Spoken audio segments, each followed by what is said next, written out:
Bismillahirrahmanirrahim.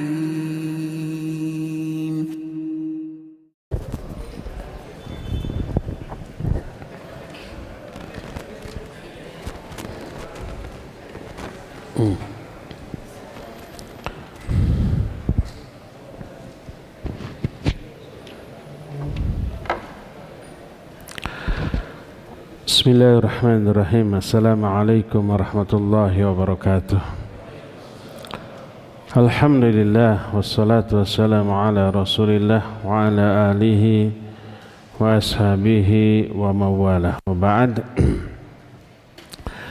Ikhwati fillah, a'azani Allah wa iyyakum. Baik jamaah Masjid Al-Aziz di Bandung yang Allah muliakan, juga para pendengar Radio Tarbiyah Sunnah Bandung, juga radio-radio lain yang ikut gabung, para pemirsa beberapa stasiun TV, serta para netizen di mana saja Anda berada. Alhamdulillah kita kembali berjumpa melanjutkan kajian kitab Riyadhus Shalihin. Kita sudah masuk bab ikhlas, tapi baru membahas ayat-ayat tentang ikhlas. Kita sekarang masuk ke hadis nomor 1 di dalam kitab Riyadhus Shalihin ini.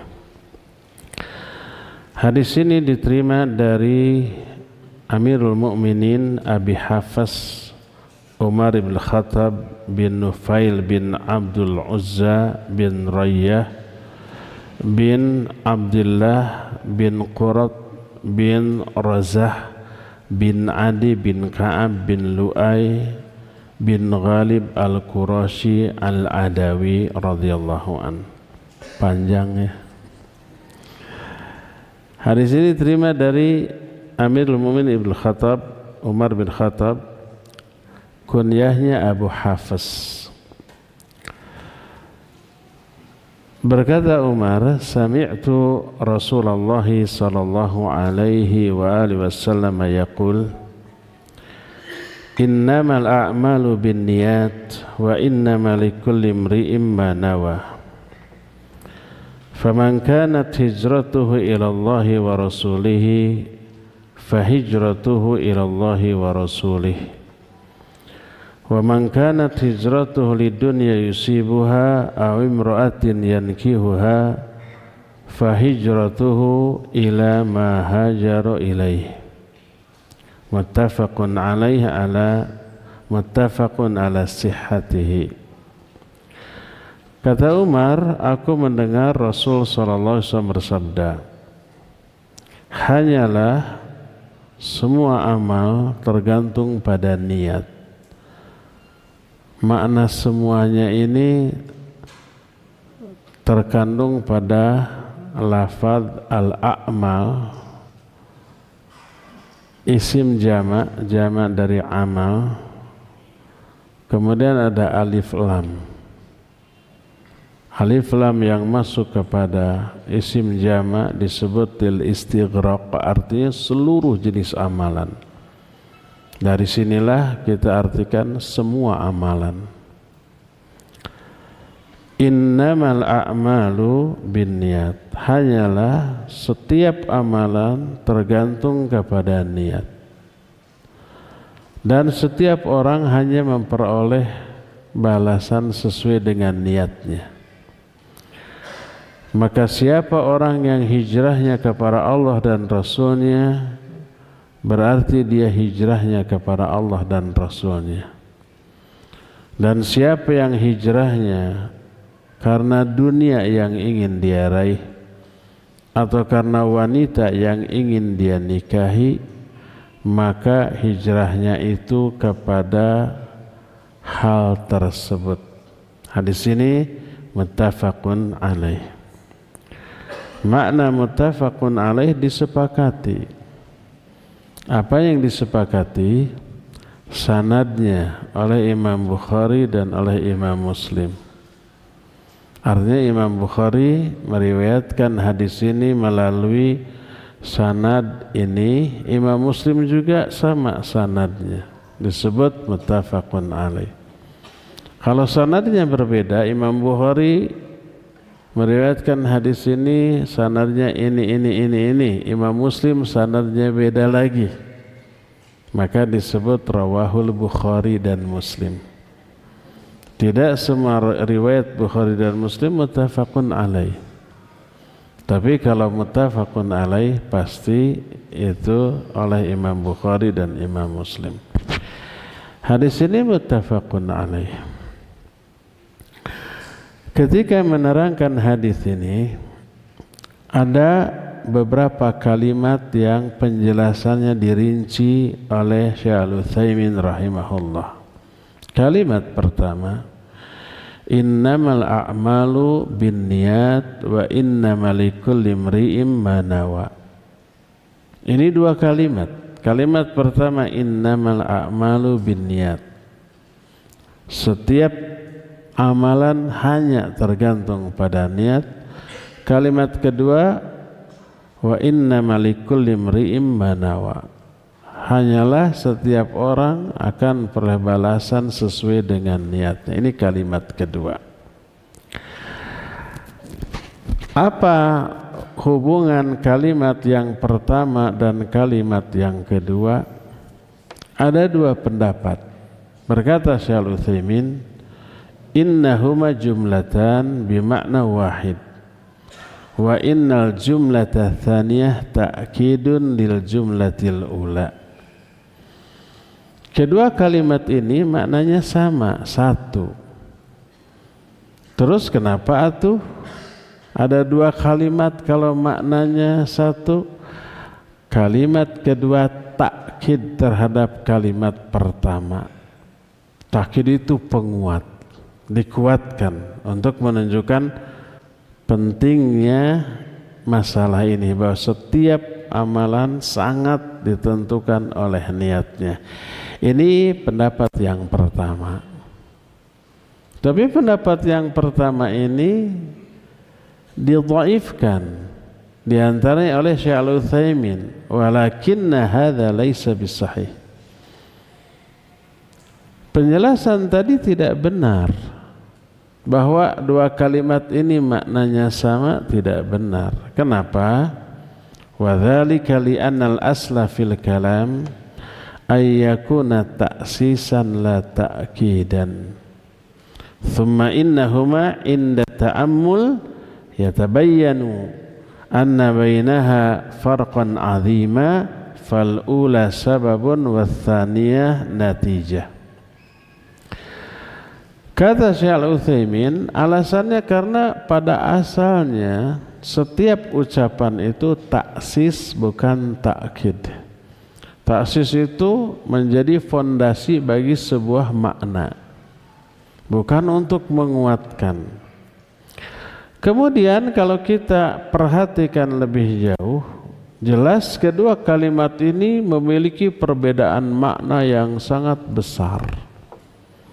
Di mana letak perbedaannya? Kalimat pertama disebut sebab, kalimat kedua disebut kesimpulan. Kalimat pertama, innamal a'malu binniyat. Hanyalah semua amalan tergantung niat. Ini sebab. Kalimat kedua, kesimpulannya, akibatnya. Maka disimpulkan setiap orang hanya memperoleh balasan sesuai dengan apa yang diniatkannya. Inilah penjelasan yang benar.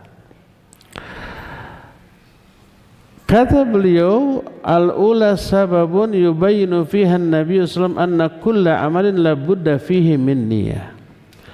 Adapun kalimat yang pertama dijelaskan oleh Nabi bahwa setiap amalan pasti ada niat. Tidak ada orang yang beramal tanpa niat, tidak ada. Kalau saya mah nggak ada niat apa-apa, iseng aja. Iseng itu niatnya iseng. Semua amalan pasti ada niat. Setiap orang yang berakal dan berikhtiar. Artinya dia melakukan amal ini, amal itu sesuai dengan kehendak keinginannya. Maka pasti setiap mengamalkan amal apapun ada niat. Tidak mungkin orang melakukan sebuah amalan tanpa niat, tidak mungkin. Sehingga sebagian ulama menyatakan, "Lau kallafanallahu amalan bila niyatin lakana min taklifi ma la yutaq." Seandainya Allah mewajibkan kita untuk mengamalkan sebuah amalan tanpa niat, berarti dia mewajibkan sesuatu yang tidak mungkin kita mampu melakukannya. Semua orang tidak mungkin, tidak bisa melakukan amalan tanpa niat, enggak. Semua amalan yang dilakukan oleh manusia tanpa niat, dengan catatan dua: dia orangnya berakal, dia melakukan amalan itu karena kehendaknya, bukan karena terpaksa. Wa hadza sahih, kata Syekh Al-Utsaimin, dan inilah penjelasan yang benar. Lalu berkata beliau ketika menjelaskan masalah ini,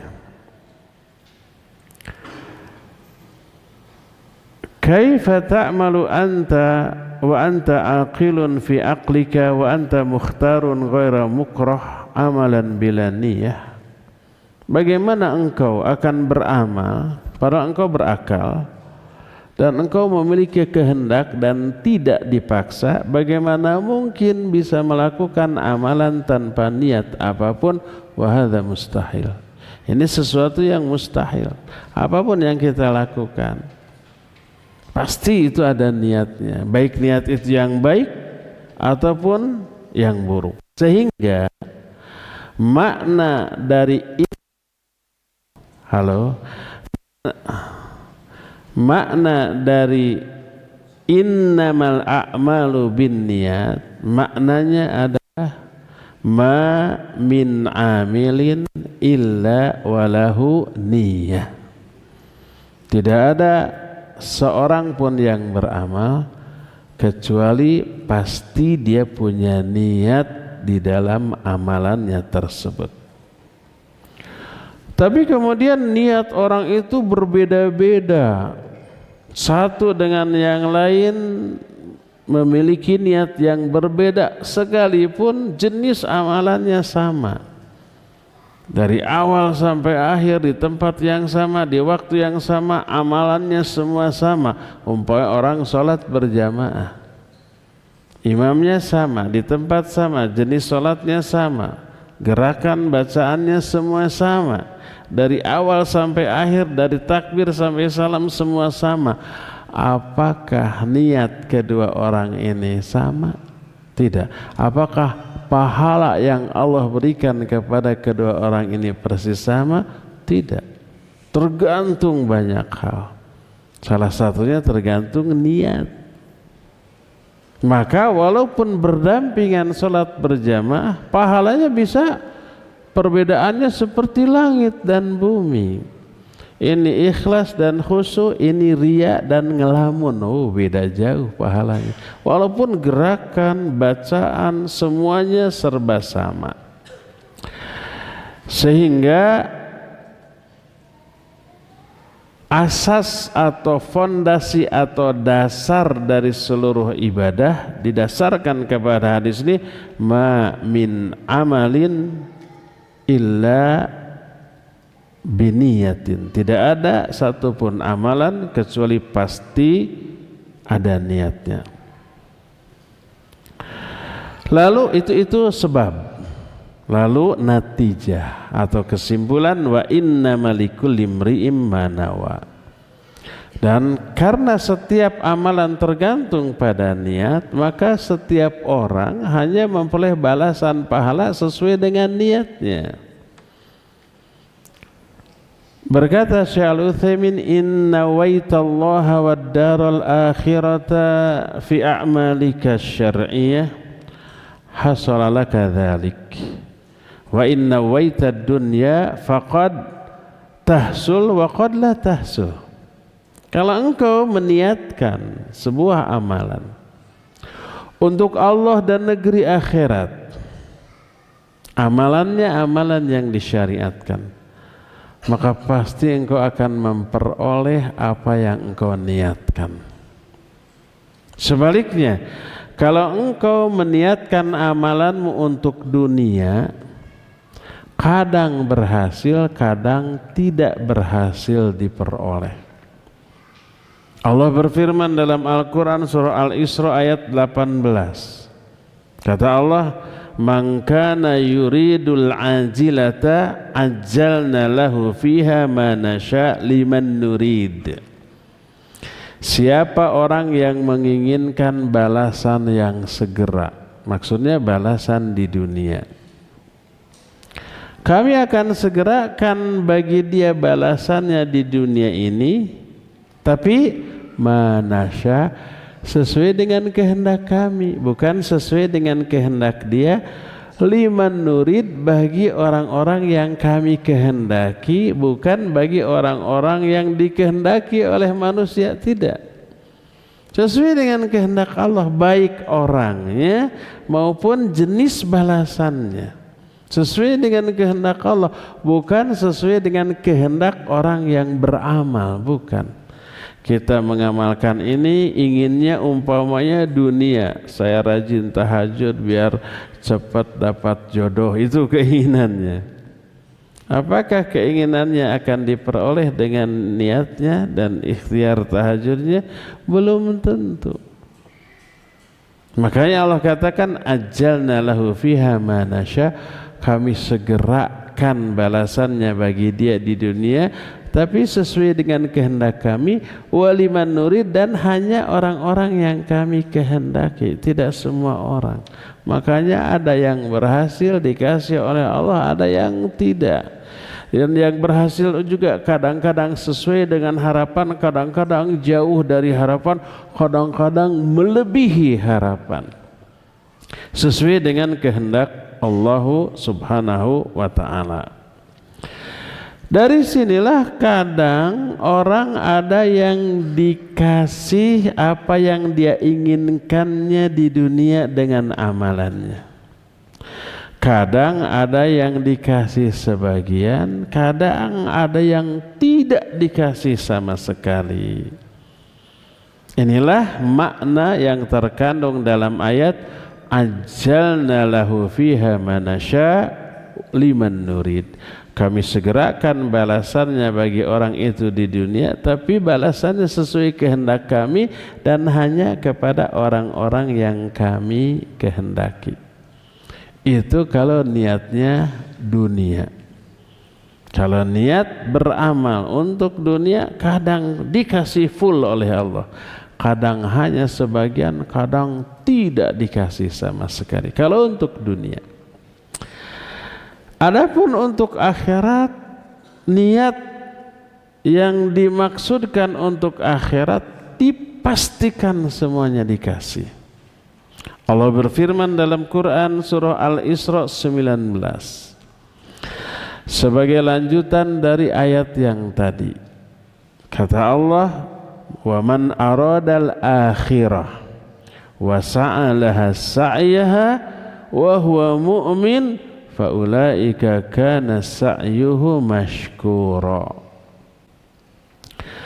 Kata Allah, dan siapa orang yang menginginkan akhirat, niatnya akhirat. Iradah di sini artinya niat. Siapa yang meniatkan amalannya untuk akhirat. Wasa'alaha sa'yaha, dan dia sudah berusaha, ikhtiar untuk meraih apa yang diniatkannya dengan cara ibadah dan amal soleh. Dan syarat yang kedua, wa huwa mu'min, dia mukmin. Kalau orang kafir enggak, orang kafir beramal soleh untuk akhirat tapi dia tidak mukmin, enggak dapat tuh. Wa may yabtaghi ghairal islami dinan falay yuqbala min wa huwa fil akhirati minal khasirin. Siapa orang yang mencari agama selain Islam enggak diterima semua amalnya.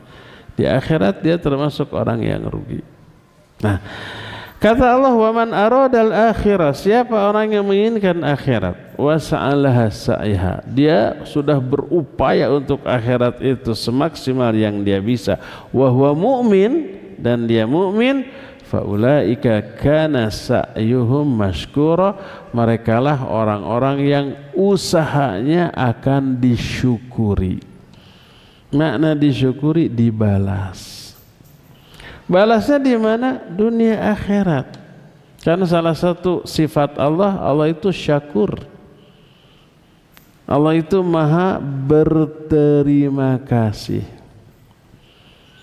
Maka tak ada amal apapun yang dilakukan oleh manusia dengan niat yang benar, kecuali pasti dibalas di dunia dan di akhirat. Di dunia, di alam kubur, dan di akhirat. Di dunia ada yang kontan. Salat kita dibayar kontan, saum kita dibayar kontan, zikir kita dibayar kontan, terus wirid kita, doa kita, semuanya dibayar kontan. Belum nanti yang tertunda di akhirat. Makanya kalau kita tidak merasakan balasan kontan dari salat kita, berarti salat kita mardud, ditolak oleh Allah Azza wa Jalla. Apa sih balasan kontan dari ibadah salat? Contohnya, balasan kontannya itu adalah sakinah, ketenangan, ketentraman jiwa, kenikmatan rohaniyah yang diberikan, yang Allah berikan kepada orang yang sholatnya benar, ya ikhlas, ya khusyuk, ya mutaba'ah, ya memenuhi 4 syarat diterimanya ibadah yang dijelaskan di awal-awal tanya, yang Pak Alek nggak hadir teh gening. Kalau ditanya apa 4 syarat, nggak akan tahu dia. Niatnya ikhlas, kedua mutaba'ah, ketiga al-akhdhu bil quwah, yang keempat musara'ah, bersegera.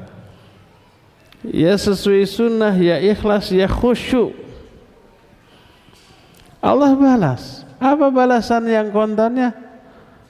Dia merasakan kenikmatan rohaniyah di dalam salatnya, tenang, tentram, sehingga betah berlama-lama dalam salatnya. Ini balasan kontan yang pertama, dan itulah yang kata Syekhul Islam Ibn Taimiyah rahimahullah, itu adalah al-jannatu fid dunya, jannah atau surga di dunia. Itu yang kata beliau, malam yadkhul jannatan al-jannata inna fid dunya jannatan malam yadkhulha lam yadkhul jannatal akhirah. Di dunia ini ada surga. Siapa yang belum pernah memasuki surga dunia, dia tidak akan mungkin bisa memasuki surga akhirat. Imam Ibnu Qayyim sebagai muridnya menjelaskan surga dunia itu kenikmatan rohaniah yang dirasakan ketika ibadah. Siapa orang yang ibadah salatnya tidak melahirkan ketenangan jiwa, ketentraman batin, teduhnya kalbu yang kita rasakan, berarti salatnya nggak benar nih. Ada risiko ditolak, ya. Terkena dengan ancaman fawailul musallin, iya. Karena penyebab fawailul musallin adalah alladzina hum an salatihim sahun. Yang sahun nggak akan betah dalam salatnya, nggak bisa berlama-lama dalam salatnya, nggak merasakan ketenangan batin, ketentraman jiwa dalam salatnya. Bukan surga, bukan qad aflahal mu'minun alladzina hum fi salatihim khashi'un. Nah, yang khusyuk dalam salatnya baru dijelaskan ulaika humul warithun alladzina yarithunal firdaus. Yang dapat surga firdaus yang khusyuk dalam salatnya. Yang enggak khusyuk fawailil musallin alladzina hum an salatihim sahun. Jadi yang ikhlas, yang khusyuk, yang mutaba'ah, yang al-akhdhu bil quwwah, yang musara'ah, Allah kasih balasan kontan di dunia. Salah satunya adalah ketentraman jiwa. Itu bentuk wujud syakurnya Allah, maha pembalasnya Allah kepada amalan setiap hamba. Balasan kontan yang kedua adalah diberi hidayah untuk melakukan ibadah dan amal soleh selanjutnya. Man amila hasanah thumma atba'aha bil hasanah fadzalika alamatu qabulil hasanatil ula. Lianna Allah idza taqabbala amala 'abdin waffaqahu lil a'mali sholihah ba'dahu. Siapa orang yang melakukan sebuah amal soleh, kebaikan, lalu diikuti oleh amal soleh kedua. Amal soleh kedua ini menjadi tanda amal soleh pertama tadi diterima oleh Allah. Indikator diterimanya amal soleh Allah melakukan amal soleh berikutnya, ibadah berikutnya, kebaikan berikutnya. Kenapa? Karena apabila Allah menerima amal seorang hamba, Allah akan berikan hidayah, taufik kepada hamba itu untuk melakukan amal soleh berikutnya. Jadi kalau seorang habis sholat fardu, merasa tenang, tentram, dilanjut dengan wirid sesuai sunnah, dilanjut dengan berdoa, lalu dilanjut dengan sholat sunnah rawatib kalau ada rawatibnya. Sholat sunnah rawatib atau zikir, doa, rawatib. Kenapa dia bisa zikir, bisa doa, bisa sholat sunnah rawatib? Dikasih hidayah untuk melakukan itu. Dan hidayah ini sebagai balasan upah karena sholatnya diterima. Beres sholat sunnah rawatib, ambil mushaf Al-Quran, baca. Beres ambil mushaf, lihat kenceleng, ambil dompet, masukkan dengan dompetnya ke kenceleng. Infak sedekah gitu ya. Itu kenapa dia bisa berbuat begitu? Karena hidayah Allah. Kenapa Allah kasih hidayah? Balasan atas amal baiknya yang tadi diterima. Gitu tuh.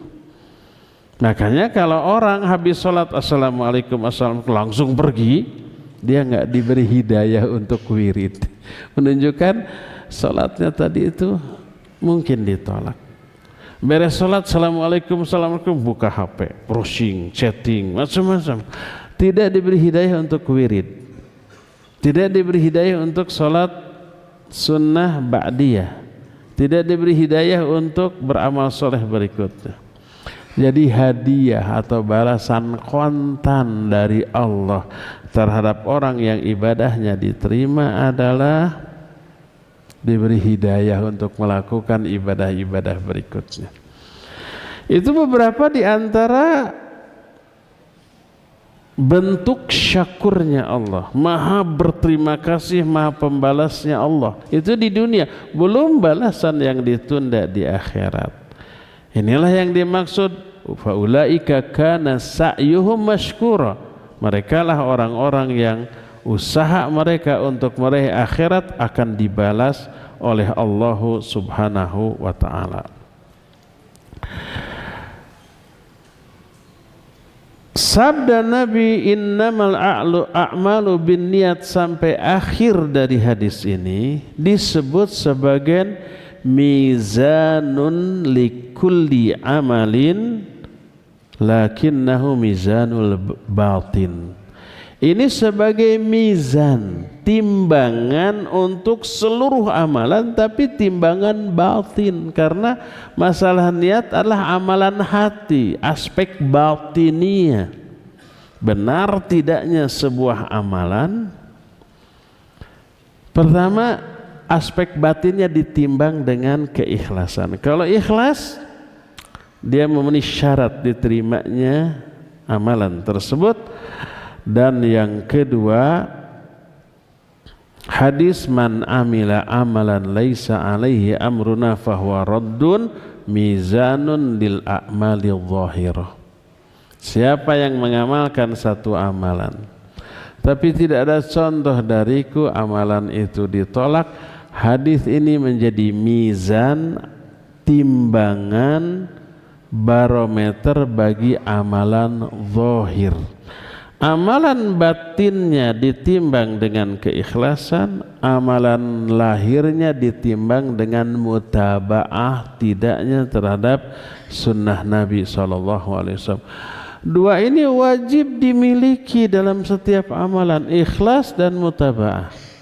Ikhlas menimbang amalan batinnya, mutaba'ah menimbang amalan zahirnya. Tidak bisa hanya satu saja yang dipenuhi. Karena apa? Yang ditaklif dari diri kita, manusia kan terdiri dari dua unsur, lahir dan batin. Ada raga, ada jiwa. Ada badan, ada hati. Ini manusia. Disebut manusia karena ada dua-duanya. Satu aja nggak ada, tidak lagi disebut manusia. Badan tanpa ruh, bangkai namanya. Ruh saja tanpa badan, ya ruh, bukan manusia. Kita disebut manusia karena ada dua ini. Ketika Allah menyatakan wa ma khalaqtul jinna wal insa illa liya'budun, aku ciptakan jin dan manusia untuk beribadah kepadaku, yang dikenai kewajiban ibadah dua-duanya, lahirnya dan batinnya. Maka wajib bagi kita untuk beribadah dengan kedua unsur yang ada dalam diri kita. Ini yang disayangkan, kebanyakan orang ibadah itu hanya lahirnya, batinnya nggak ikut ibadah. Coba ketika sholat, lahiriah kita sholat, kita takbir angkat tangan, sedekap, ruku, sujud, mulut, qomat, kamit, bacaan, kita sholat zahirnya. Bagaimana dengan batin kita, hati kita? Ikut sholat apa tidak? Banyaknya tidak. Banyaknya batin kita ingat ke urusan bisnis, ingat ke urusan dagang, ingat ke urusan dunia. Kalau dia pedagang dalam sholatnya ngitung bati itu. Untuk saya hari ini berapa ya? Kalau kemarin sekian, mudah-mudahan sekarang naik. Allahu Akbar. Batinnya kan begitu, ada yang begitu apa tidak? Banyak. Banyak apa semua? Seperti itu. Batinnya tidak ikut sholat. Padahal batinnya, hati kita kelak akan dihisab atas amalnya. Berdasarkan hal itu, coba perhatikan, yang lebih penting dari diri manusia adalah hati. Hati ini komandan, panglima bagi seluruh amal anggota badan. Kata hati begini, badan akan mengikuti. Kata hati begitu, badan akan mengikuti itu. Perhatikan aspek hati. Jadi hadis innamal a'malu binniyat adalah mizan atau timbangan bagi amalan hati, sedangkan hadis man amila amalan laisa alaihi amruna fahuwa raddun, siapa yang beramal suatu amalan tapi nggak ada contoh dariku, itu ditolak. Ini sebagai timbangan bagi aspek lahir.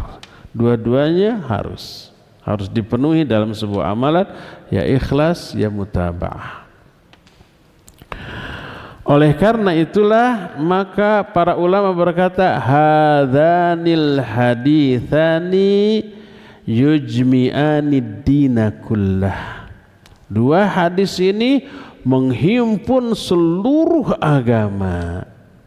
Hadis pertama innamal a'malu binniyat, ini menghukumi aspek batinnya. Hadis kedua man amila amalan laisa alaihi amruna fahuwa raddun, ini menjadi barometer bagi amalan zahir. Itulah dua kalimat pertama dalam hadis ini, innamal a'malu binniyat wa innamal likulli imri'in ma nawa. Setiap amal pasti ada niatnya, dan setiap orang hanya diberi balasan sesuai dengan niatnya. Niat baik, balasan baik. Niat buruk, balasan juga buruk. Thumma daraba an-nabiy sallallahu alaihi wasallam mathalan yutabiqu hadzal hadits alaih. Kemudian Nabi memberikan contoh konkret dari dua kalimat tadi. Kata beliau, faman kana hijratuhu ila Allah wa rasulih fa hijratuhu ila Allah wa rasulih. Siapa orang yang niat hijrahnya kepada Allah dan Rasulnya, berarti dia niatnya untuk Allah dan Rasulnya. Wa man kanat hijratuhu lidunya yusibuha aw imra'atin yankihuha fa hijratuhu ila ma hajara ilaih. Siapa orang yang niat hijrahnya untuk dunia yang ingin dia raih atau wanita yang ingin dia nikahi, maka niatnya hijrahnya kepada hal itu. Ini sebenarnya kalimat ini indah, tapi karena kebanyakan kita nggak faham bahasa Arab, terutama nggak faham ilmu balaghah atau sastra Arab, tidak terasa keindahan. Tapi nanti kita akan rinci dari syarahnya. Apa makna hijrah? Secara bahasa hijrah itu kan pindah. Hijrah itu ayantaqilal insanu min daril kufri ila daril Islam. Hijrah adalah pindahnya seseorang dari negeri kufur kepada negeri Islam. Contoh, orang tinggal hidup di Amerika dan Amerika negeri kafir. Lalu dia masuk Islam. Dan tidak mungkin bagi dia menampakkan keislamannya. Diintimidasi, kadang di negeri tertentu dilarang. Konon katanya di Cina itu kalau Ramadan nggak boleh ada yang saum. Ramadan itu wajib makan, nggak makan dihukum. Kan ada yang begitu ya beritanya. Kalau Cina berkuasa begitu tuh. Di Amerika umpamanya seorang mu'allaf masuk Islam dan nggak bisa menampakkan keislaman, nggak bisa ibadah. Contoh ini, konon di Amerika ya di beberapa tempat bebas sih ibadah. Yang dicadar juga ada di sana. Di Inggris apalagi lebih banyak. Di beberapa negara Eropa, di Belanda bercadar banyak. Bahkan ada satu tempat lebih banyak komunitas Islamnya. Kalau tinggal di sana, namanya daerah Osdorp gitu. Seperti di Timur Tengah, kemana-mana banyak yang digamis, banyak yang bercadar. Masjid juga banyak. Zuhur itu bisa 2 kloter di musim dingin loh. Kalau pas adzan kita keluar dari rumah menuju masjid, nggak kebagian tempat tuh. Penuh salat zuhur di negara kafir. Musim dingin deh. Musim dingin mah tuh mau keluar ribet, harus pakai kaos kaki rangkap, pakaian gini nggak bisa keluar, nggak akan tahan, harus rangkap, pakai jaket, pakai kaos tangan, pakai kupluk siga garong gitu. Ininya harus pakai lipstick, bukan lipstick. Pelembab. Kalau enggak kering, pecah-pecah, bisa berdarah. Ribet pokoknya mau keluar. Malas mau sholat juga luar biasa tantangan. Tapi pas azan baru keluar, enggak kebagian tempat. Nunggu kloter kedua. Di kita mah enggak begitu dah ya. Masjid Al-Aziz ini saya pikir enggak begitu besar. Cukup besar sih, tapi dibanding Masjid Agung jauh. Tapi kalau untuk sholat lega teuing, kegedean. Kecuali kalau sholat Jumat penuh ya di sini, penuh. Untuk ngaji gini juga kegedean, masih ada tuh tempat yang kosong tuh ya.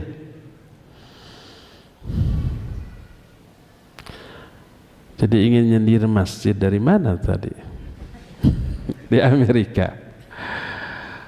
Orang masuk Islam tidak bisa menampakkan keislamannya, wajib dia hijrah ke negeri Islam. Kalau dia tinggal di negeri kafir, tidak memungkinkan untuk menampakkan keislamannya. Nah, orang ketika niat hijrah dari negeri kafir ke negeri Islam memiliki niat yang beragam. Di antara mereka ada yang meninggalkan negerinya, negeri kafir, kepada negeri Islam murni karena ingin memelihara agamanya, ingin bisa beribadah kepada Allah secara benar, secara nyaman. Ini yang bagus, ini yang disebut hijrahnya kepada Allah dan Rasulnya. Dipastikan orang itu akan memperoleh apa yang dia niatkan. Fahijratuhu ilallahi wa rasulihi, maknanya faqad adraka ma nawa. Dia dipastikan akan memperoleh apa yang diniatkannya. Ada lagi orang yang hijrahnya karena dunia. Contoh umpamanya, di negeri kafir, pertama gak bisa kaya, susah kaya di negeri kafir. Pertama karena setiap orang hanya akan memperoleh dengan pekerjaan dan gaji sesuai dengan keahliannya. Kedua, pajaknya gede. Makin gede gaji, makin gede pajak, bisa 50% dari pendapatan.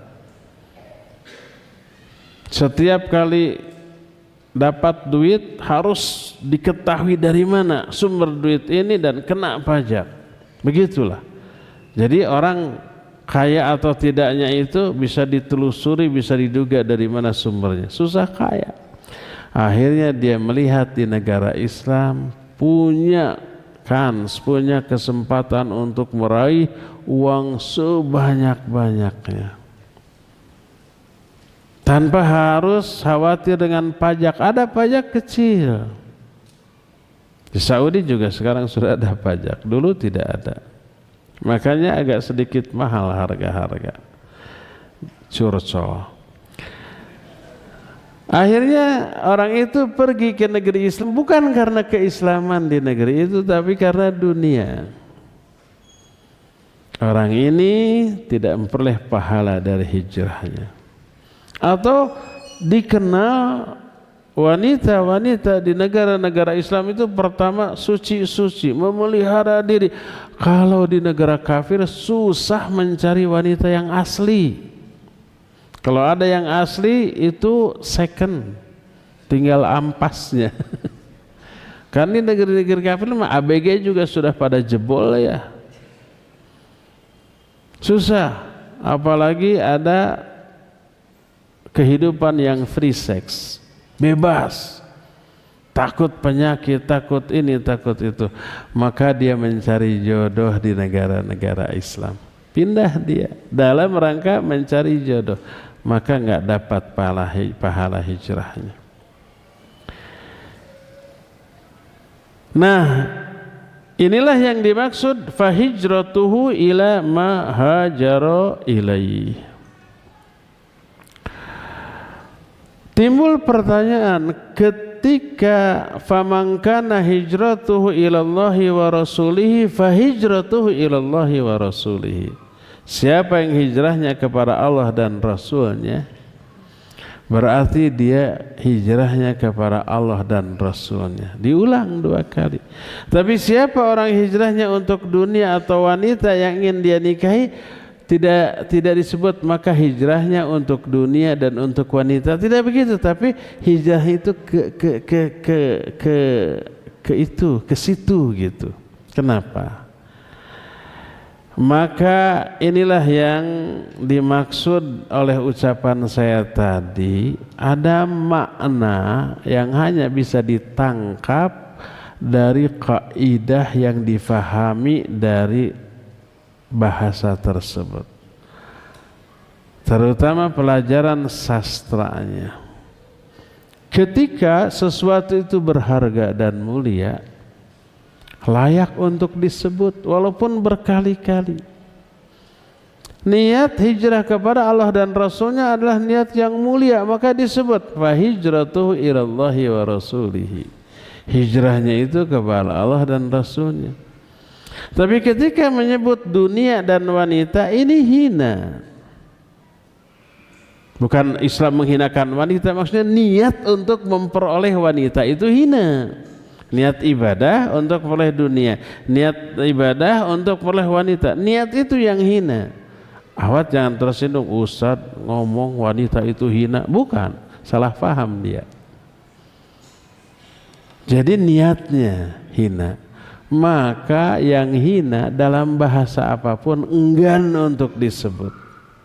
Sesuatu yang tidak disukai, sesuatu yang dibenci, sesuatu yang dianggap hina, enggan untuk disebut. Kalau menyebutnya aib, vulgar. Coba kita menyebut umpamanya hal-hal yang sifatnya aib gitu, yang tabu gitu, kotor, jorok, kan nggak terang-terangan, akhirnya dipilih bahasa yang agak halusnya ya, ke WC BAB gitu. Tidak ada bahasa aslinya ada, tapi saya sendiri tidak berani, tidak tega untuk mengucapkan BAB, buang air besar, buang air kecil gitu ya, buang angin gitu ya.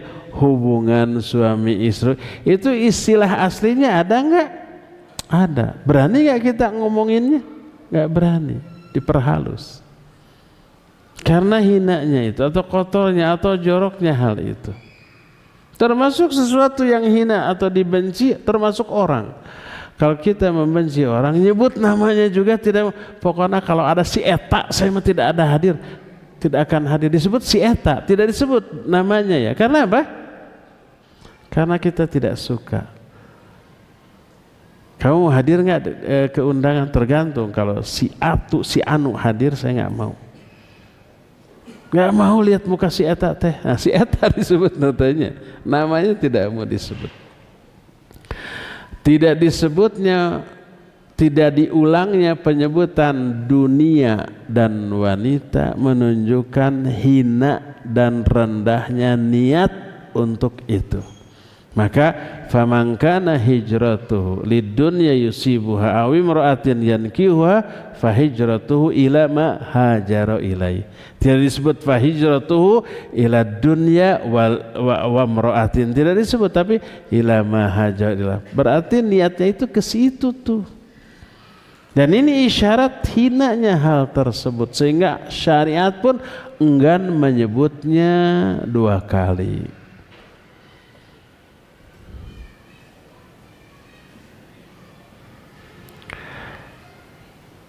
Hijrah ada beberapa jenis. Setidaknya ada 3 jenis hijrah. Pertama, hijrah al-makan, hijratul makan, hijrah tempat. Kedua, hijratul amal, hijrah amalan.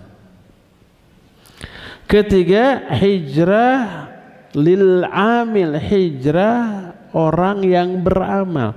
Hijrah tempat, hijrah amalan, hijrah orang. Apa hijrah orang? Nanti kita akan bahas secara rinci kalau waktunya masih cukup. Tinggal 2 menit lagi. Tapi saya tambah tadi sebab tadi agak telat mulainya. Pertama ada Pak Alek, ngobrolnya lama tadi di sana jadi telat. Yang kedua ada waktu untuk pindah-pindah, jadi 15 menit tadi terlambat. Saya tambah 15 nanti. Tapi tanya jawabnya jadi kurang. Apa hijrah yang pertama? Hijratul makan, hijrah tempat, maknanya bi ayyantaqilal insan min makanin takthuru fihi al-ma'asi wa yakthuru fihi al-fusuq wa rubbama yakunu baladu kufrin ila baladin la yujad fihi dhalik. Pertama, hijrah makan, hijrah tempat adalah seseorang pindah dari satu tempat yang di tempat itu banyak maksiat, banyak orang-orang fasik, kadang-kadang didominasi oleh kekufuran baik orangnya maupun gaya hidupnya. maka berpindah dari tempat itu ke tempat yang lebih sedikit maksiatnya, kekufurannya, kefasikannya, apalagi kalau murni Islami semuanya, atau lebih didominasi oleh wujud pengamalan dari ajaran Islam, maka itu yang disebut dengan hijratul makan. Dan ini tidak hanya berlaku dari satu negara ke negara lain, tapi dari kota ke kota atau dari satu lingkungan ke lingkungan, walaupun kotanya sama. Kotanya sama, di bagian tertentu dari kota itu banyak maksiatnya, banyak orang-orang yang jahatnya, yang fasiknya. Kalau kita hidup di sana terasing, kalau kita hidup di sana dilecehkan penampilan Islami kita. Kalau kita hidup di sana khawatir kita akan terwarnai ikut-ikutan. Di bagian lain masih kota yang sama agak Islami itu, ada masjid, orang-orangnya juga lebih banyak kajian ilmunya daripada hura-huranya, memungkinkan kita memelihara salat berjamaah setiap waktu, akhirnya hijrah. Ya, ini hijrah makan. Dan a'zamul hijrah min baladil kufri ila baladil Islam. Sehebat, seagung-agung hijrah tempat adalah pindah dari negeri kafir ke negeri Islam. Bagaimana hukum tentang ini? Nanti akan ada pembicaraan tentang hukum berhijrah. Sekarang masih jenis-jenis hijrah terlebih dahulu. Ini pertama, hijrah tempat. Kedua, adapun jenis yang kedua, hijrah amalan. Apa itu hijrah amalan? Wahia ayyahjural insan ma nahallahu anhu minal ma'asi wal fusuq, kama qala an-nabiy sallallahu alaihi wasallam, al-muslimu man salimal muslimuna min lisanihi wa yadihi wal muhajiru man hajara ma nahallahu an. Hijrah amalan adalah seseorang meninggalkan apa yang Allah larang, berupa dosa, berupa kemaksiatan, berupa kefasikan, berupa kezaliman, berupa kebidahan, apalagi kufur dan syirik ditinggalkan, baik kufur kecil apalagi kufur besar. Dan inilah inti dari hijrah, dasar dari seluruh makna hijrah. Hijrah tempat itu disebabkan karena kita ingin meninggalkan keburukan menuju kepada kebaikan. Bersabda Rasul sallallahu alaihi wasallam dalam hadis sahih riwayat Imam Bukhari dan Imam Muslim, al-muslimu man salimal muslimuna min lisani wa yadihi. Seorang muslim yang hakiki, rata-rata kita belum sampai pada muslim yang hakiki. Muslim yang hakiki adalah seorang muslim yang muslim lainnya selamat dari gangguan lisannya dan tangannya. Lisannya tidak menyakiti, apalagi tangannya. Lisannya tidak menggibahi, mencela, memberi laqab atau julukan-julukan yang buruk, tidak menggibahi, tidak memfitnah, tidak berdusta. Berdusta menyakiti tidak? Ya iya. Siapa yang enggak dongkol dikadalin, ya enggak? Menyakiti. Selamat dari keburukan lisannya. Ini aplikasi nyata dari iman. Man kana yu'minu billahi wal yawmil akhir falyaqul khairan aw liyasmut. Siapa yang iman kepada Allah dan hari akhir, bicara yang baik, kalau enggak diam. Jangan bicara buruk. Wal muhajiru, adapun hakikat dari seorang muhajir. Hijrah yang hakiki adalah meninggalkan apa yang Allah larang. Sekarang kan trendy ya, kita hijrah yuk. Bagus apa tidak? Bagus. Cuma jangan parsial. Jangan hijrah dalam arti meninggalkan sebagian dari yang Allah larang, atau setengah-setengah, atau lebih parah lagi seperempat. Lebih konyol lagi hanya 1/10 dari hijrahnya. Hijrahnya yang tadinya tidak pakai kerudung, tidak menutup aurat, pakai kerudung, tapi masih kerudung gaul. Atau sudah kerudung tapi masih tiktokan. Haram enggak TikTok? Enggak, halal hukum asal, tergantung konten. Kalau nggak salah saya juga ada potongan videonya di TikTok ya, nggak tahu siapa tuh yang memasukin, tapi isinya ceramah, kontennya ceramah, penggalan selama cuma 1 menit gitu, dari 1,5 jam umpah ceramah. Ada satu yang menarik, bisa 1 menit dipenggal masuk TikTok. Boleh? Boleh. Bukan TikToknya, bukan aplikasinya, tapi kontennya. Tapi orang sekarang ngomong TikTok itu identik dengan apa? Dengan nyanyi sambil joget-joget. Ada nggak akhwat yang jilbab bahkan gede, bahkan yang bercadar main TikTokan dalam arti isinya joget-joget? Ada? Ada. Di sini di atas ada nggak yang suka begitu? Ada tuh. Akhwat sendiri yang jawab, ngaku sendiri tuh. Katanya sudah hijrah. Hijrahnya bukan hanya dari sebagian yang Allah larang, dari total. Tapi kan harus bertahapnya. Tapi bertahapnya jangan kayak siput dong. Betul, bertahap.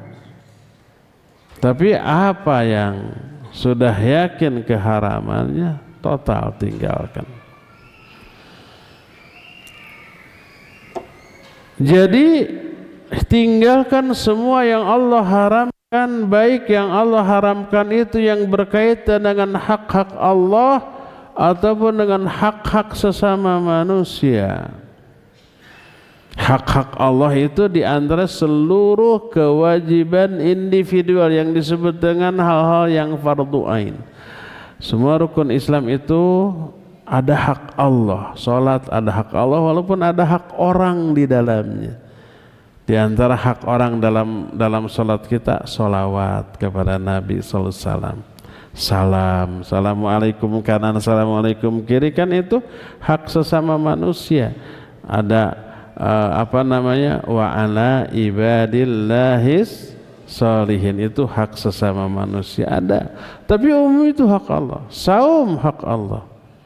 Zakat itu hak Allah walaupun ada hak sesama manusia di dalamnya. Haji juga itu hak Allah Azza wa Jalla. Jangan abaikan. Tinggalkan seluruh kelalaian di dalam menunaikan hak Allah. Sungguh-sungguhlah dalam hal itu. Termasuk juga meninggalkan apa yang dilarang yang berkaitan dengan hak-hak sesama manusia. Nggak boleh mencela, membunuh, menipu, membohongi, menyakiti siapapun, terutama orang yang paling besar jasanya kepada kita, seperti orang tua, seperti guru, seperti kawan atau sahabat yang banyak memberikan bantuan dan berbagai macam kebaikan. Maka wajib bagi kita untuk meninggalkan semua itu yang disebut dengan hijrah amalan. Hijrah tempat itu karena hijrah amalan. Kenapa kita pindah tempat? Karena di tempat pertama kita tidak bisa beramal secara maksimal. Di tempat kedua ini bisa beramal secara lebih baik lagi. Hijrah tempat disebabkan karena hijrah amalan. Ketiga ini masih menyisakan hutang penjelasan hijrah yang pertama. Hijrah tempat belum selesai, di pending dulu untuk pertemuan yang akan datang. Tapi yang ketiga ini kita selesaikan dulu. 5 menit lagi. Hijratul amil. hijrah al-amil. Hijrah maknanya meninggalkan. Al-amil orang yang beramal, maknanya meninggalkan orang yang beramal. Orang yang beramal apa? Yang beramal buruk, tinggalkan dia. Ketika menerangkan poin ini berkata Syekh Al-Utsaimin, fal-amilu qad tajibu hijratuhu ahyanan. Orang yang beramal dengan amalan tertentu kadang-kadang wajib orang itu dihajar. Hajar bahasa Arab, bukan hajar bahasa Indonesia. Wah, kata syariat juga orang itu wajib dihajar. Hayo heuy tenggelan. Salah faham. Hajar bahasa Arab, bukan bahasa Indonesia. Apa hajar bahasa Arab? Nanti akan kita rinci. Minimal makna asal dari hajar yaitu meninggalkan, itu pasti terkandung tinggalkan dia. Nanti batasan meninggalkannya sampai mana nanti ada rincian. Qala ahlul ilm, berkata para ahli ilmu, mithal ar-rajul al-mujahir bil ma'siyati alladhi la yubali biha fa innahu yusra'u hajruhu idza kana fi hajrihi faidah wa maslahah. Contoh, seseorang yang terang-terangan melakukan kemaksiatan, dia enggak peduli lagi terhadap celaan orang, terhadap ketidaknyamanan orang terhadap perbuatannya, enggak peduli. Maka disyariatkan orang itu dihajar, hajar bahasa Arab,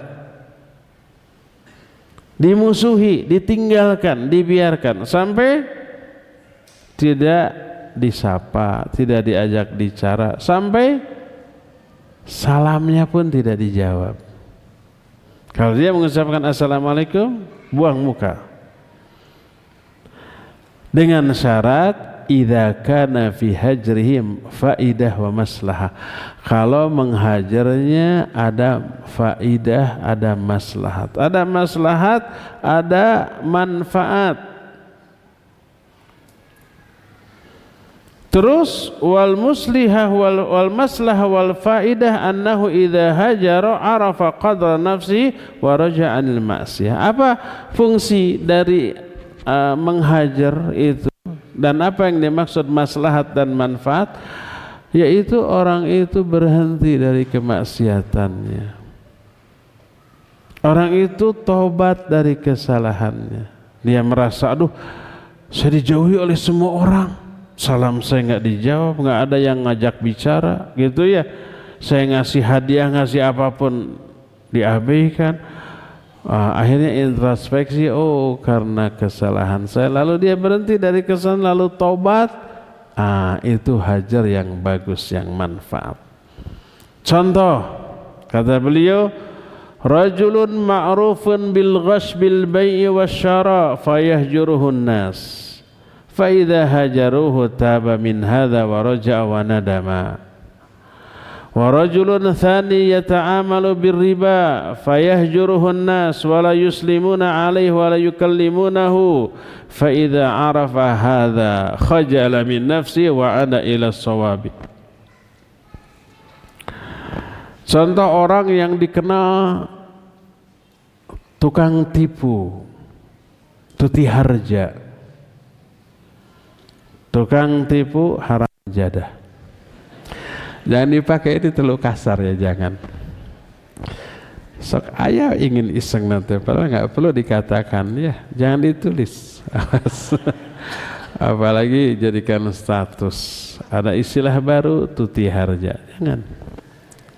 Dia dikenal sebagai tukang tipu dalam berjual beli. Oleh orang-orang sekitarnya dihajar. Kalau dia beli apapun tidak dilayani, menjual apapun tidak dilayani, ngajak ngobrol tidak direspon. Lalu dia tobat, menyesal dan berubah, maka hajarnya maslahat. Atau orang lain masih beramal dengan riba, atau tukang mabok, atau tukang judi, lalu oleh orang-orang sekitarnya dihajar, salamnya tidak dijawab, tidak diajak bicara, akhirnya dia tidak enak dengan kondisi dicuekan seperti itu, akhirnya dia berhenti tobat, maka lakukan. Kedua, amma idza kana al-hajar la yufid wa la yanfa wa huwa min ajli ma'siyatin la min ajli kufrin li'anna al-kafir al-murtada yuhjaru ala kulli hal afada am lam yufid. Lakin sahibul ma'siyah allati dunal kufri idza lam yakun fi hajri maslahah fa innahu la yahilu hajruhu. Contoh yang kedua, apabila hajarnya tidak ada manfaatnya, tidak ada maslahatnya, selama pelakunya itu maksiat, bukan kufur. Adapun orang dari Islam lalu murtad, hajar saja. Apapun keadaannya, baik bermanfaat bagi dia atau tidak, hajar saja sudah. Tapi ini masih Islam, hanya pelaku maksiat. Apabila dihajar tidak ada manfaat, tidak ada maslahat, malah madarat, maka jangan dihajar. Contoh, pelaku kemaksiatan atau bahkan kebidahan dihajar. Setelah dihajar dia tambah menjadi asik, tambah bebas. Kemarin mah banyak yang bawel, banyak yang ngeritik, banyak yang melarang. Sekarang bebas, nggak. Akhirnya dia tambah menjadi. Berarti tidak manfaat. Atau umpama pelaku kebidahan, dinasihati sudah, diajari sudah, tetap lalu dihajar, terus dia tobat meninggalkan kebidahannya, bagus. Tapi kalau tambah menjadi balah, tambah menebar fitnah, jangan terapkan hajar. Kata Syekh Al-Utsaimin rahimahullah, hajar ibarat obat. Orang sakit dikasih obat, kalau dikasih obat berkurang sakitnya bahkan sembuh, kasih obat. Tapi kalau orang sakit dikasih obat tambah parah, jangan paksakan terus, bisa mati dia. Hentikan obat itu, cari alternatif pengobatan yang lain yang kira-kira maslahat. Nah, hajar itu ibarat obat tadi. Kalau orang itu dihajar, ternyata bertobat, nggak enak dijauhi teman-teman. Oh ya, karena saya melakukan kebidahan itu, kemaksiatan ini, akhirnya tobat. Nah, sama dengan obat, manfaat menyembuhkan, silakan. Tapi kalau orang itu ahli maksiat atau ahli bid'ah, kita hajar, tambah menjadi malah menyebar fitnah, memfitnah kita, berarti ibarat orang sakit dikasih obat tambah parah. Jangan teruskan, berbahaya. Hentikan obat itu, cari alternatif pengobatan lain. Kalau ada ahli maksiat, ahli bidah dihajar menjadi, hentikan hajar, sapa lagi dia, cari alternatif lain untuk bisa menuntun dia keluar dari kesalahannya. Nah, itulah yang disebut dengan hajrul amil, menghajar orang yang beramal buruk, baik kemaksiatan atau kebidahan. Dan hajar ini maknanya adalah tidak menegur, tidak menyapa, bahkan tidak dijawab juga salamnya, bahkan juga diabaikan seluruh kebutuhan dia yang selama ini selalu kita perhatikan. Nah, nanti di dalam bab taubat dari kitab Riyadhus Shalihin ini akan dibahas salah satu contoh hadis tentang hajarnya Rasul SAW kepada 3 orang sahabat yang tidak ikut perang Tabuk. Kisahnya seru dan faidah yang bisa, pelajaran yang bisa diambil dari kisah itu menyangkut hukum hajar ini. Ya, nanti akan kita bahas ya. Udah kelebihan. Maksud hati cuma 15 menit, ini sampai 19 menit. Cukup sampai di sini saja. Kita masih punya sisa waktu 11 menit untuk bertanya jawab. Wa sallallahu ala nabiyina Muhammadin wa ala alihi wa ashabihi. Ini hadiah. Sebelum saya bertanya, sebelum saya menerima pertanyaan, saya bertanya dengan hadiah. Karena ada peribahasa ladies first, ya. Saya akan mulai dari Ikhwan dulu. Siapa Ikhwan yang mau? Ada yang mau kitab ini? Namanya ini terjemah kitab Riyadhus Shalihin. Cung.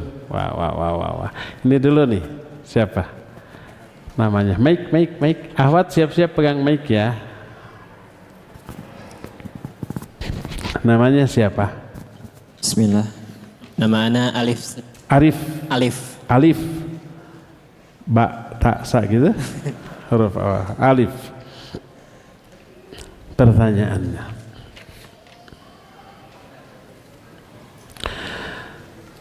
Siapa sahabat yang meriwayatkan hadis innamal a'malu binniyat? Amirul Mukminin Umar bin Khattab radhiyallahu taala anhu. Ahsanta, barakallahu fiik. Fadhal. Kasih. Ahwat yang mau hadiah pegang mic. Bilang kalau sudah siap.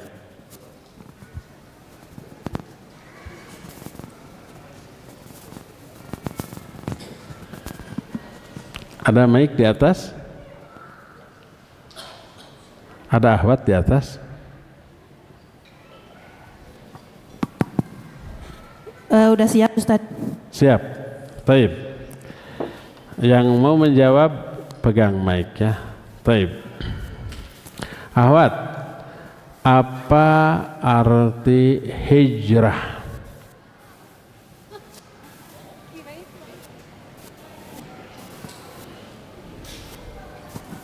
Assalamualaikum warahmatullahi wabarakatuh. Waalaikumsalam warahmatullahi wabarakatuh. Arti dari hijrah adalah pindah.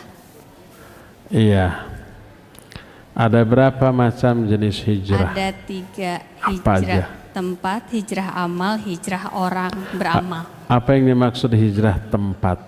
Hijrah tempat itu berpindah dari tempat yang banyak maksiatnya atau dari negara kufur ke Islam. Hijrah amalan? Hijrah amalan itu Apa yang dimaksud hijrah amalan? yang dari amal buruk menjadi amal baik. Meninggalkan amalan buruk. Ya. Hijrah yang ketiga apa maksudnya? Beramal meninggalkan orang yang menjadikan orang yang zolim dan banyak bermaksiat. Taib, barakallahu fi. Dicecer ahwat dengan pertanyaan masih bisa jawab. Ini ahwat yang tangguh. Barakallahu fiik. Ya, nanti dikasih ya, digosenkan ke atas.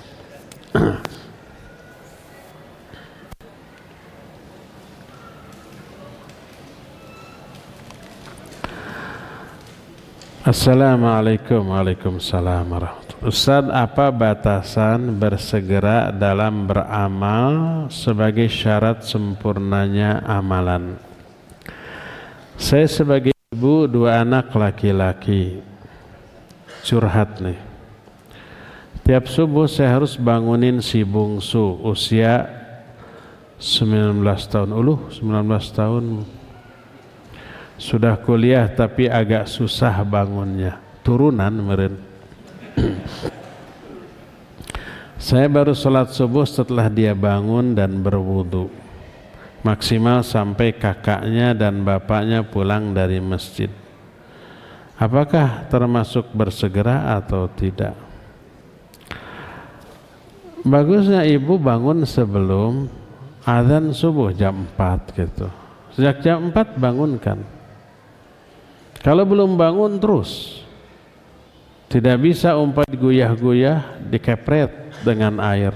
Tidak bisa juga beli reket listrik.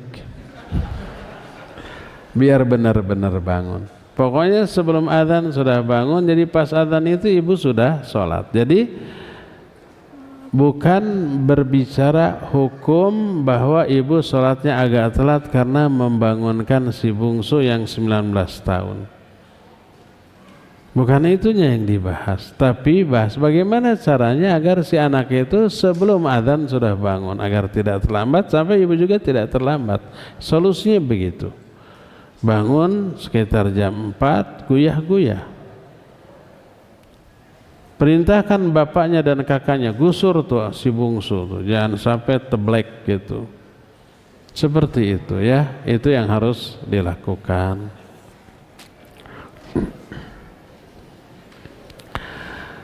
Bagaimana adabnya seorang akhwat menawarkan diri untuk dinikahi oleh ikhwan yang soleh? Contohnya seperti afwan ya, hehehe, saya nggak bacakan. Agar di saat menawarkan diri tidak terlihat gimana gitu di mata ikhwannya. Apakah syarat-syaratnya untuk melakukan seperti ini? Seperti isyarat ini.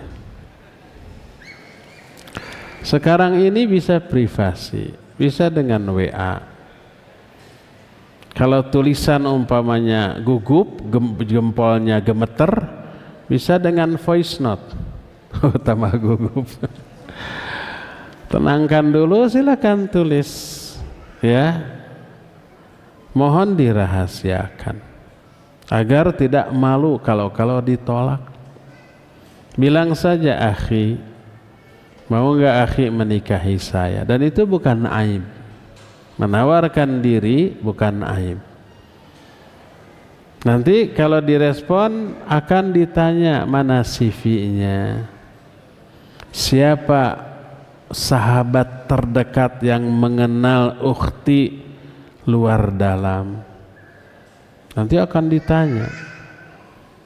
Tapi jangan kong kali kong, nanti kalau ada si fulan nanya entah saya bagus-bagusin, nggak boleh. Harus objektif, walaupun harus menggibahi ya boleh.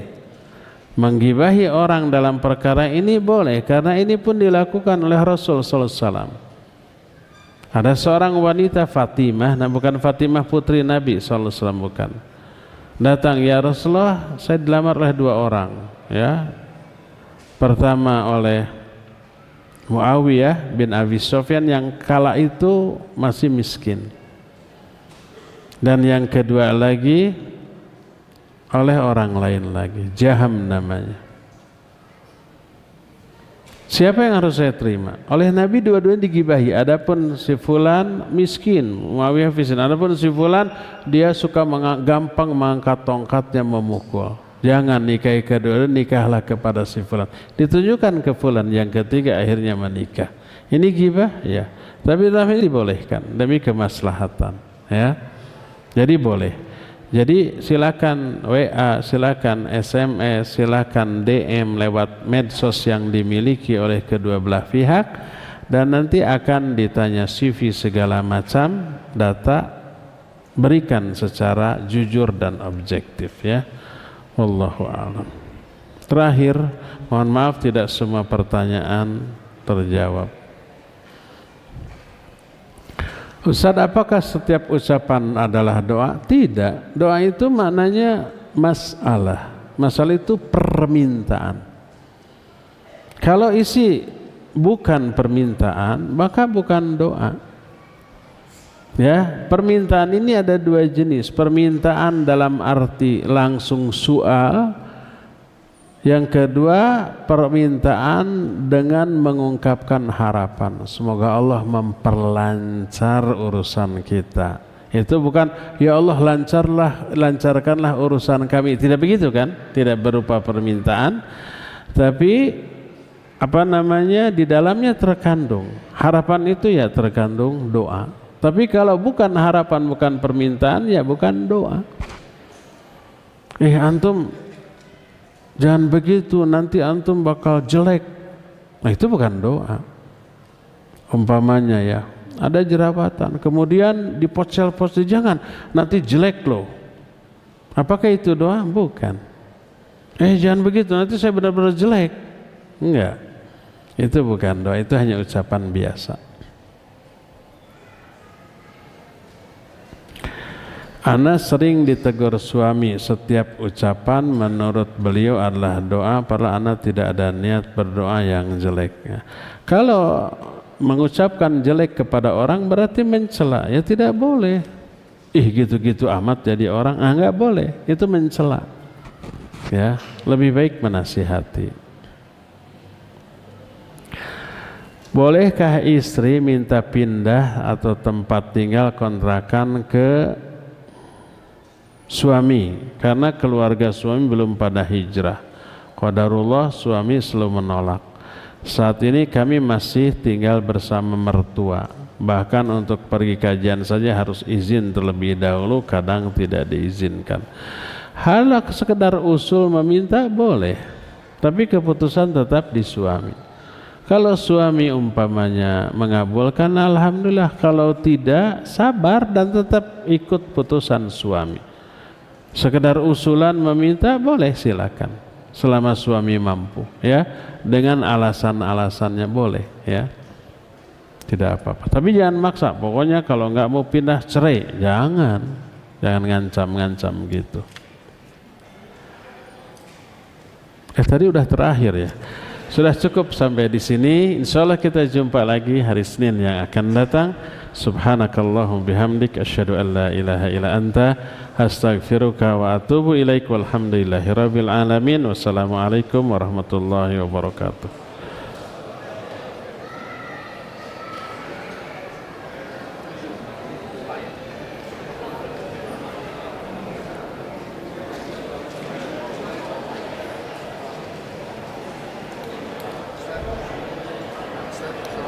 Salam.